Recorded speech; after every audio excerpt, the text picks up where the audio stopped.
Welcome to Toffee TV. It is the Everton News Daily. Cenk Tosun has revealed that he had offers to leave Everton in January. He said there was offers from Spain and England to take the striker on loan. He said he told Everton that he would be happy to go out on loan and come back stronger to help their cause, but Marco Silva and Marcel Brands blocked any loan moves, saying that they needed the Turkish striker at Everton. He hasn't really been featuring of late. Cenk scored a couple of goals for Turkey this week. It's a difficult one for him because it just hasn't worked in the way we hoped it would work for him, whether that's due to him not being quick enough or whether it's just due to the style of play that we offer, that we play doesn't get the best out of him. He's found it really difficult, and Dominic Calvert-Lewin has come to fruition over the last few weeks and really took his role as the main Everton striker and is doing well. So, it's a case of Tosun for just biding his time. But it's going to be interesting to see what Everton do in the summer with him if he has offers, because he's been here for just over a year.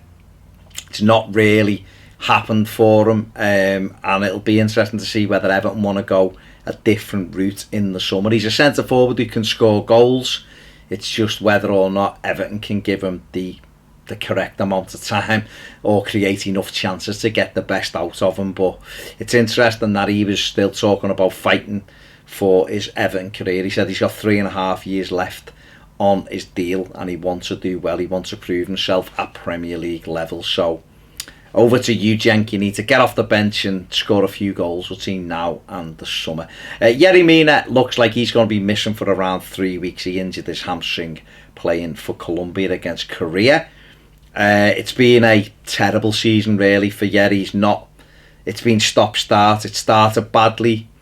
He got in the side, was out the side, then he got injured, and he was back out, and he returned against Chelsea a couple of weeks ago and played quite well, kept a clean sheet, and he's gone and got injured again. And we're in March. He's not going to play again now until April, and it's just must be so frustrating for him that it just hasn't happened, because we needed him to come in and establish himself, and it's not really worked. I still think he can be. I still think he can be a very important player for us, but you've got to play games. You've got to prove yourself. He's a character. I think he could develop into a good leader, but he's got to be able to be fit enough to be considered every week, and it's so frustrating. It does feel like one step forward and 3 backwards at the moment for Yerry Mina. Luca Dean is also a doubt for the trip to West Ham at the weekend. He also injured his hamstring training with France. So Leighton Baines is fit.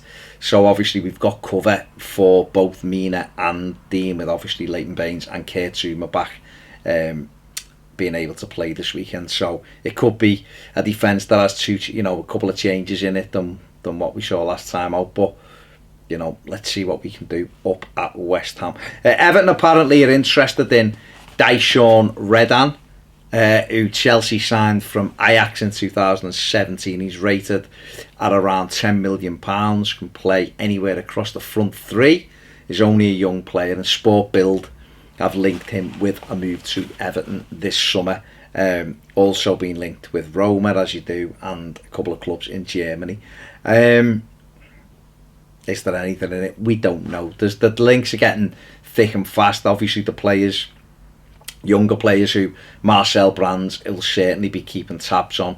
That seems to be where these links are going now. And that's fine, because that's what he's there for. He's there to try and get a nice mixture. But I think it's players who we need to come in and be for the first team, don't we? And this a lad, £10 million for someone who's not played any first team games, or isn't certainly, would he be a regular at Everton when there's other options? So we're probably going to get 3 or 4 or 5 names a day, aren't we? But we've been linked with him anyway today. And finally, Ross Barkley has been speaking after he's obviously scored a couple of goals for England on Monday, and said that he's justified his move to Chelsea.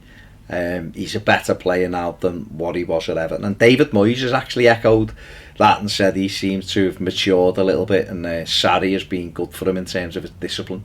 I just think he's playing in a different role for Chelsea.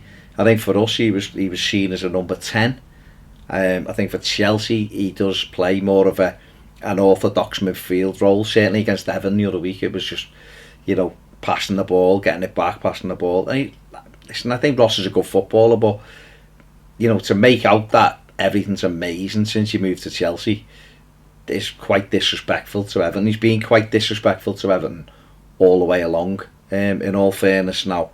And he's just not helping himself. And I think sometimes you just need to keep your mouth shut or certainly credit Everton and just say, I developed as a player at Everton, and I feel as I get older I will improve, and that's what's happening now.